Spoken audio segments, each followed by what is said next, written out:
Hey guys, welcome back to Anushala by Anushree.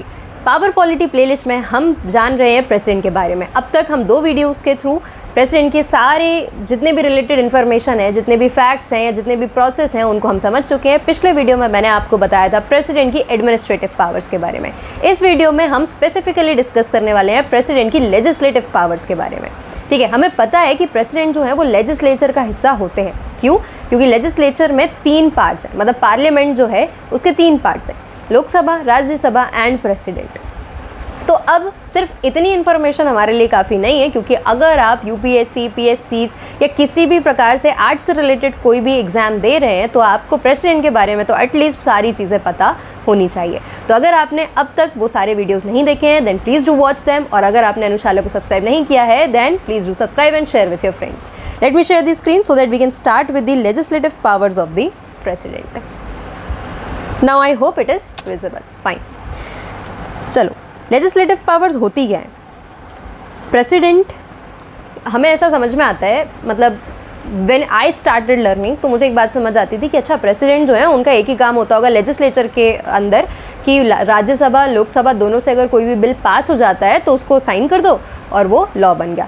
लेकिन जब इसकी इन-डेप्थ स्टडी सामने आई तब मुझे पता चला कि प्रेसिडेंट जो है वो बहुत सारी लेजिस्लेटिव पावर्स को कैरी करते हैं।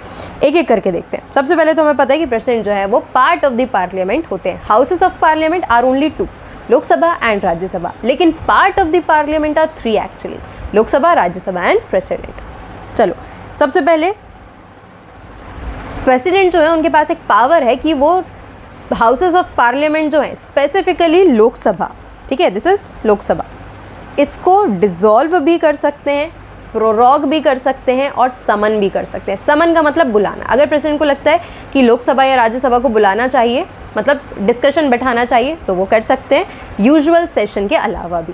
ठीक है, प्रोरॉग करना यानी कि थोड़े समय के लिए टाल देना, ठीक है, रोक देना। डिसॉल्व नहीं कर रहे हैं। डिसॉल्व करने का मतलब पूरी तरीके से जितने भी लोग उसमें बैठे हैं उन सबको हटा दिया जाएगा और फिर नया इलेक्शन कराया जाएगा। एक बात आपको ध्यान रखनी बहुत ज़रूरी है कि सिर्फ और सिर्फ लोकसभा को डिसॉल्व किया जा सकता है, Rajya Sabha is not subject to the dissolution. कारण क्या है? क्योंकि राज्यसभा जो है वो अलग अलग स्टेट से इलेक्ट होकर आ रही है और वो एक परमानेंट हाउस कहलाने लग जाता है, ठीक है, लेकिन लोकसभा जो है इसको डिसॉल्व किया जा सकता है। तो प्रेसिडेंट लोकसभा को भी क्या कर सकते हैं? डिसॉल्व कर सकते हैं, और राज्यसभा को बुला भी सकते हैं, समन भी कर सकते हैं और प्रोरॉग भी कर सकते हैं। डिसॉल्व नहीं कर सकते क्योंकि कोई भी नहीं कर सकता, ठीक है। देन प्रेसिडेंट के पास राज्यसभा में 12 मेंबर्स के नॉमिनेशन की पावर होती है, ठीक है। राज्यसभा में जितने भी लोग बैठते हैं, राइट, उनमें से 12 लोग एक्चुअली इलेक्ट होकर नहीं आते हैं, मतलब स्टेट की लेजिस्लेटिव असेंबली से नहीं आते हैं। तो कहाँ से आते हैं? प्रेसिडेंट उनको कुछ स्पेसिफिक चीज़ों में अच्छा कंट्रीब्यूशन देने के लिए, नेशनल लेवल का कंट्रीब्यूशन देने के लिए क्या करते हैं? नॉमिनेट करते हैं, ठीक है। जैसे कि वो आर्ट्स के फील्ड से हो सकते हैं, सोशल सर्विस, स्पोर्ट्स, या ह्यूमैनिटेरियन बेसिस पर उन्होंने कोई बहुत अच्छा काम किया हो, तो इन सारी चीज़ों के, साइंस के बिहाफ पर हैं अगर वो, इन सारे फील्ड से अगर प्रेसिडेंट को ऐसा लगता है कि किसी व्यक्ति ने बहुत रिमार्केबल कोई काम किया है, ठीक है, इंडिया के भले के लिए कोई काम किया है, तो वो उनको नॉमिनेट करते हैं राज्यसभा के मेंबर के लिए, ठीक है। जैसे कि अगर आपको पता होगा कि सचिन तेंदुलकर, उनको भी राज्यसभा का मेंबर बनाया गया था नॉमिनेट करके, लता मंगेशकर को भी बनाया गया था नॉमिनेट करके। तो इन लोगों को क्या किया जाता है? क्योंकि इन्होंने बहुत रिमार्केबल कोई काम किया है अपने अपने स्पेसिफिक फील्ड में, तो इनको पॉलिटिकल रिप्रेजेंटेशन भी दिया जाता है एक तरीके से, ठीक है। देन एड्रेस करते हैं हाउसेस को, दोनों हाउसेस को, लोकसभा या राज्यसभा। प्रेसिडेंट की मर्ज़ी है कि अगर कभी उनको लगता है कि उनको जाकर कोई बात करनी है या उनको कुछ डिस्कस करना है तो वो राज्यसभा और लोकसभा को सेपरेटली भी एड्रेस कर सकते हैं और जॉइंटली भी एड्रेस कर सकते हैं, ठीक है। जॉइंट मीटिंग भी कौन बुला सकता है? प्रेसिडेंट, जिसमें लोकसभा भी होगी और राज्यसभा भी होगी, सारे मेंबर्स एक साथ बैठेंगे, प्रेसिडेंट भी उनके साथ बैठेंगे और वो क्या कर सकते हैं? डिस्कस कर सकते हैं, ठीक है। कई बार ये भी होता है कि प्रेसिडेंट को बोला जाता है कि किसी एक पर्टिकुलर टॉपिक पर या किसी एक पर्टिकुलर बिल पर लोकसभा और राज्यसभा अग्री नहीं कर रहे हैं और वो इम्पॉर्टेंट है, तो प्रेसिडेंट को एक एडवाइस दी जाती है कि आप क्या करें? दोनों हाउसेस की जॉइंट सिटिंग या जॉइंट मीटिंग जो है उसको बुला लीजिए, ठीक है। Then first session of parliament सिर्फ और सिर्फ प्रेसिडेंट एड्रेस कर सकते हैं। फर्स्ट मीटिंग ऑफ पार्लियामेंट का मतलब क्या है? जब नया इलेक्शन होता है आफ्टर एवरी 5 ईयर्स, तो उसमें जो पहली बार मतलब सरकार जब नई बन जाती है तो जो पहला एड्रेस होगा वो कौन देगा? प्रेसिडेंट देगा। मतलब पहला जो डिस्कशन शुरू करेगा या पहली बार लोगों को एड्रेस जो करने वाला व्यक्ति है वो कौन होगा? President compulsorily, right. Then assent for bill, assent का मतलब होता है हामी, ठीक है, हाँ भर देना, ठीक है, हाँ कर देना किसी भी चीज़ को। अब जो बिल्स होते हैं मतलब जो भी प्रपोजल्स आ रहे हैं लोकसभा में या राज्यसभा में, उनको हाँ करना किसका अधिकार है? सिर्फ और सिर्फ प्रेसिडेंट का। यहाँ पर कोई प्राइम मिनिस्टर, यहाँ पर आपको ध्यान रखने की ज़रूरत है कि इन पर्टिकुलर मैटर्स में मतलब कि प्रेसिडेंट को किसी भी बिल पर हाँ कहना है, ना कहना है, उसको विथहोल्ड करना है या उसको रिजेक्ट कर देना है टोटली, ये सारे मैटर्स में प्राइम मिनिस्टर और काउंसिल ऑफ मिनिस्टर प्रेसिडेंट को एडवाइस नहीं करेंगे। क्यों? क्योंकि ये प्रेसिडेंट के अपने लेजिस्लेटिव पावर्स है, ठीक है। हालांकि जब आप थोड़ा और डिटेल में पार्लियामेंट की प्रोसीडिंग्स को पढ़ेंगे तो आपको समझ में आएगा कि प्रेसिडेंट के पास बहुत सारे ऑप्शंस नहीं होते हैं, ठीक है। कुछ सर्टेन लिमिटेशंस होती हैं जिनके अकॉर्डिंग उनको काम करना होता है और कुछ सर्टेन अलग से पावर होती हैं, ठीक है, डिस्क्रिशनरी पावर्स होती हैं जहाँ पर वो अपनी खुद की मर्जी टोटली चला सकते हैं, ठीक है। Then president presents reports of these following people और these following institutions in the parliament. कौन कौन से इंस्टीट्यूशन है जिनकी रिपोर्ट पहले प्रेसिडेंट के पास आएगी और फिर प्रेसिडेंट जाके पार्लियामेंट में उसको एड्रेस करेंगे, ठीक है, डायरेक्टली पार्लियामेंट में नहीं जाती। देखते हैं एनुअल फाइनेंशियल स्टेटमेंट, हम सब ने सुना है इसके बारे में। हो सकता है आपने ये नाम ना सुना हो लेकिन आपको बजट नाम ज़रूर सुनने में आया होगा, ठीक है। बजट का ही ऑफिशियल नाम जो है वो है एनुअल फाइनेंशियल स्टेटमेंट, ठीक है, लेकिन हम चलती फिरती भाषा में इसको बजट यूज़ कर देते हैं। हालांकि हमारे कॉन्स्टिट्यूशन में कहीं पर भी बजट नहीं लिखा गया है, एनुअल फाइनेंशियल स्टेटमेंट ही लिखा है, ठीक है। तो बजट जो आएगा वो भी कौन एड्रेस करेगा? प्रेसिडेंट एड्रेस करेंगे पार्लियामेंट में। देन सीएजी की जो रिपोर्ट आएगी वो भी कौन एड्रेस? सीएजी मैंने आपको अभी बताया था पिछले वीडियो में, controller and auditor general of India. हालांकि उनको सिर्फ ऑडिट करने का अधिकार है, नाम उनका कंट्रोलर एंड ऑडिटर जनरल है लेकिन काम उनका सिर्फ ऑडिट करने का है।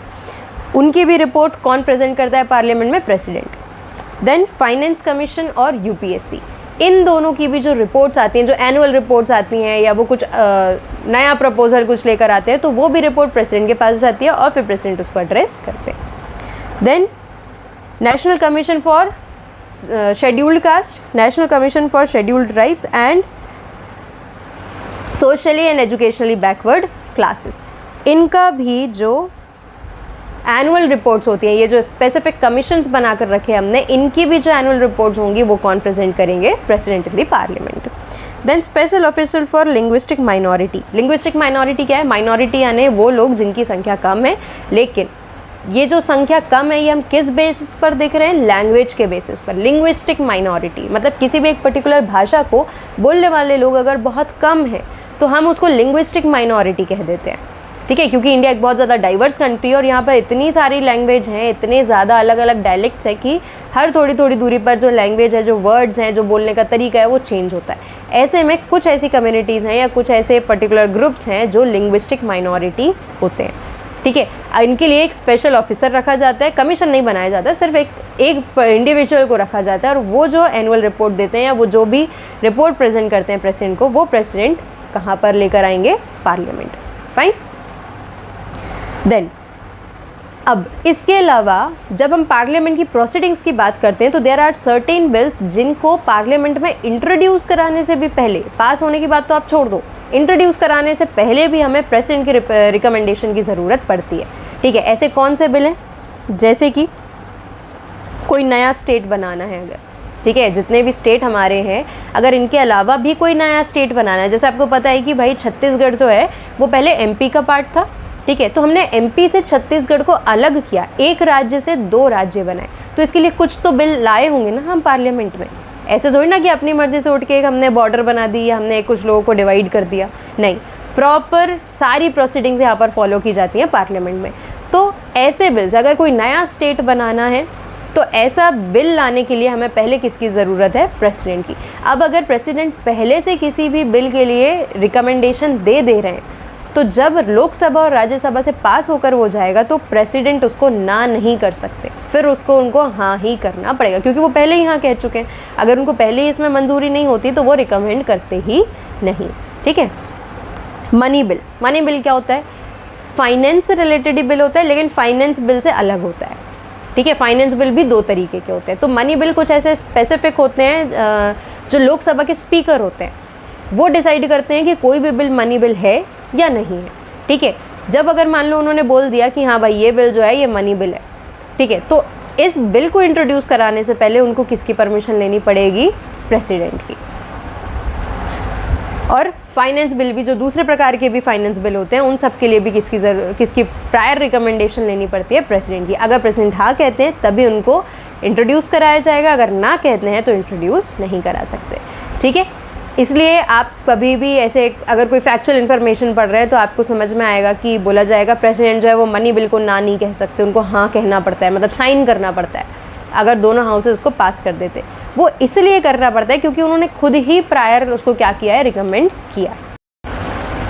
Now let us talk about the veto powers. Assent plus veto power भी होता है, जैसे आर्टिकल 111 में मेंशन है इन आवर कॉन्स्टिट्यूशन कि प्रेसिडेंट के पास 3 ऑप्शन होते हैं अगर उनके पास कोई भी बिल आता है तो।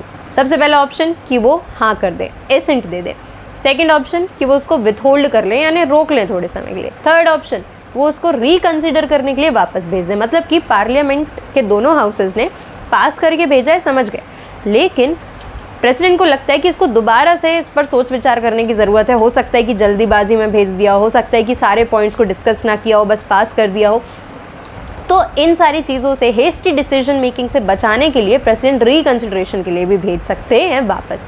लेकिन अगर रिकंसिडरेशन के बाद वापस बिल प्रेसिडेंट के पास आ गया एज इट इज़ पास होकर या कुछ पर्टिकुलर चेंजेस लेकर, तो प्रेसिडेंट को ऐसी कंडीशन में उस पर साइन करना ज़रूरी है, उसको एसेंट देना कंपलसरी है, ठीक है। ये कौन बता रहे हैं हमें? Article 111, right. अब वीटो क्या है फिर? अगर प्रेसिडेंट की इतनी ही मजबूरी है तो वीटो क्या है? To prevent hasty and ill considered action by legislature. इसके बाद भी ऐसी कंडीशन में अगर प्रेसिडेंट को लगता है कि नहीं ये डिसीजन या ये बिल के पास होने से या इस पर्टिकुलर प्रकार का लॉ बनने से कोई बहुत प्रॉब्लम क्रिएट हो सकती है या ये सोसाइटी के लिए अच्छा नहीं है, ये कंट्री के लिए अच्छा नहीं है, तो प्रेसिडेंट ऐसी कंडीशन में, रेयर कंडीशंस में वीटो पावर का यूज़ कर सकते हैं, ठीक है। अनटिल अनलेस वो मनी बिल नहीं होना चाहिए, ठीक है, किसी नए स्टेट के लिए बिल नहीं होना चाहिए, फाइनेंस बिल नहीं होना चाहिए। क्यों? क्योंकि प्रेसिडेंट ने खुद ही उसको प्रायर रिकमेंडेशन दिया है, ठीक है। नॉर्मल अगर बिल है तो उसके साथ वीटो पावर को यूज़ किया जा सकता है, ठीक है। अब समझो वीटो मतलब वीटो 3 प्रकार की है, ठीक है। आखिर में प्रेसिडेंट की खुद की मर्जी क्या है उसको आप वीटो कह सकते हैं, अगर हम बहुत ही लेमन टर्म्स में समझने की कोशिश करें तो, ठीक है। एब्सोल्यूट वीटो क्या है?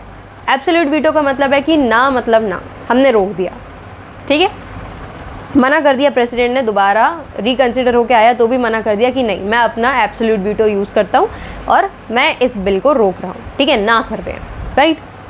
प्राइवेट मेंबर बिल को क्या किया जा सकता है? ज़्यादातर प्राइवेट मेंबर यानी कि कोई प्राइवेट मेंबर जो लोकसभा का या राज्यसभा का हिस्सा है, अगर वो ऐसा कोई बिल लेकर आते हैं तो प्रेसिडेंट उसके लिए वीटो यूज़ कर सकते हैं।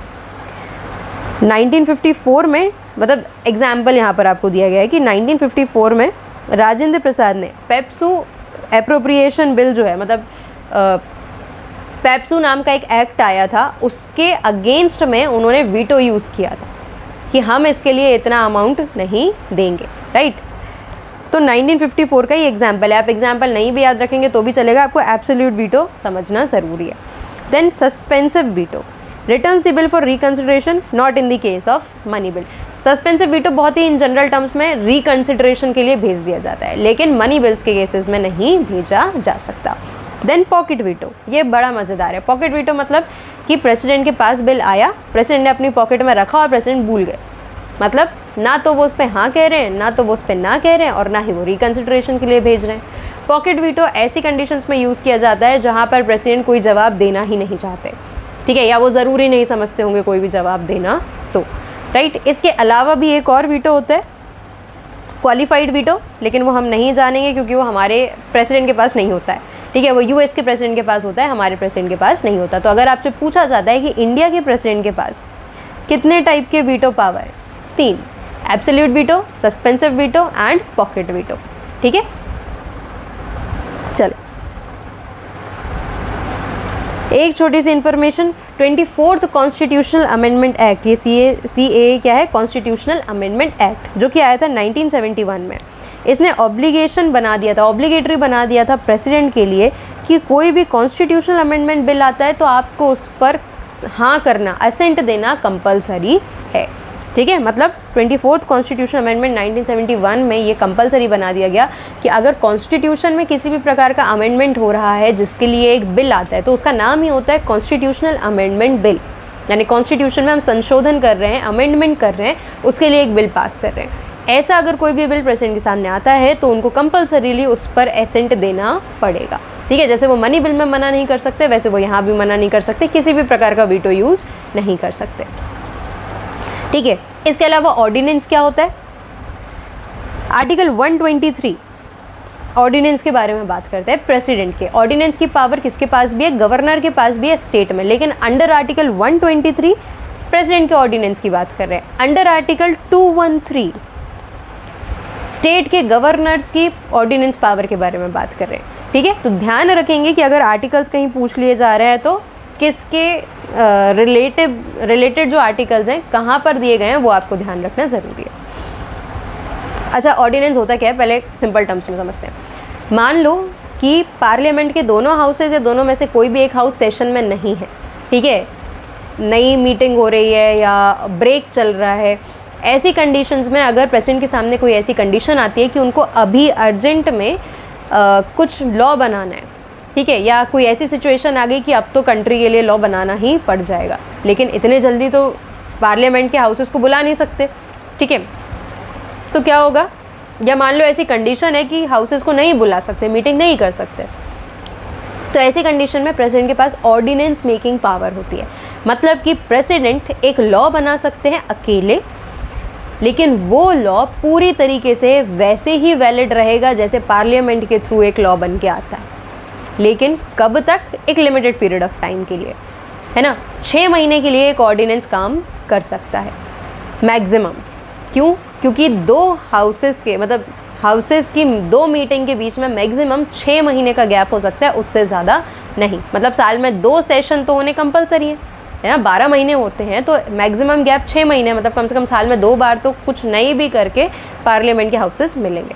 अगर ऑर्डिनेंस प्रेसिडेंट बनाते हैं वो वैसे ही वैलिड रहेगा एक नॉर्मल लॉ की तरह, लेकिन जैसे ही हाउसेस आकर दोबारा से मीटिंग करेंगे, सेशन में बैठेंगे, उसको रिव्यू करेंगे। अगर उनको लगता है कि ये सही है तो उसको सही तरीके से पार्लियामेंट में पास करेंगे एक नॉर्मल बिल की तरह और उसको लॉ बना देंगे, तो वो हमेशा कंटिन्यू होगा। अगर उनको लगता है कि अब इसकी ज़रूरत नहीं है या हम इसको ख़त्म करना चाहते हैं या हम इसको मॉडिफाई करना चाहते हैं, तो अगेन पूरी प्रोसीजर कहाँ चलेगी, पार्लियामेंट पे। ठीक है, ये काम उनको करना रहेगा 6 वीक के अंदर, यानी 1.5 महीने के अंदर। तो अगर आपसे पूछ लिया जाए कि भाई एक ऑर्डिनेंस की मैक्सिमम लाइफ कितनी होती है, तो 6 मंथ्स प्लस 1.5 मंथ, यानी 7.5 month is the maximum age of the ordinance of any kind of ordinance which is passed by the president।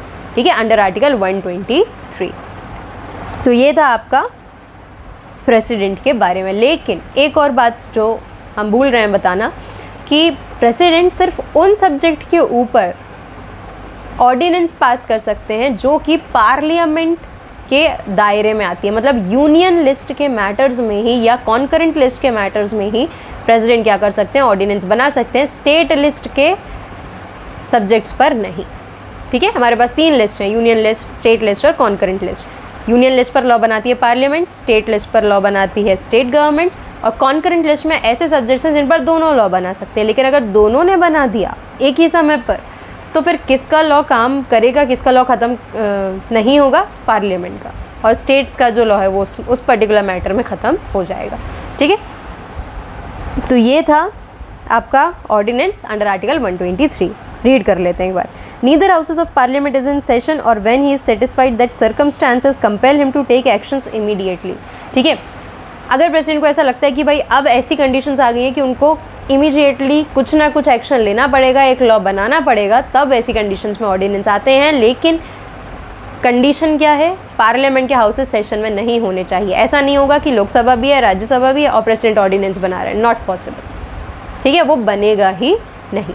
So this was all about president's legislative power. थोड़ी सी ज़्यादा थी अब आपको समझ में आया होगा कि प्रेसिडेंट के पास एक्चुअली लेजिस्लेटिव पावर्स जो है वो काफ़ी ज़्यादा है, ठीक है। एक बिल को पास करने से लेकर, ऑर्डिनेंस बनाने से लेकर, और किस तरीके से वो वीटोज़ का यूज़ कर सकते हैं, ये सारी चीज़ें हमने इस वीडियो में समझने की कोशिश की। अगर आपके नॉलेज में थोड़ी भी एनहेंसमेंट हुई है इस पर्टिकुलर वीडियो से, अगर आपको कुछ भी नया जानने को मिला है, समझने को मिला है, तो अपने दोस्तों के साथ इसको शेयर कर दें, लाइक करना ना भूलें, कमेंट और सब्सक्राइब ज़रूर से कर दें। Thank you so much, keep watching.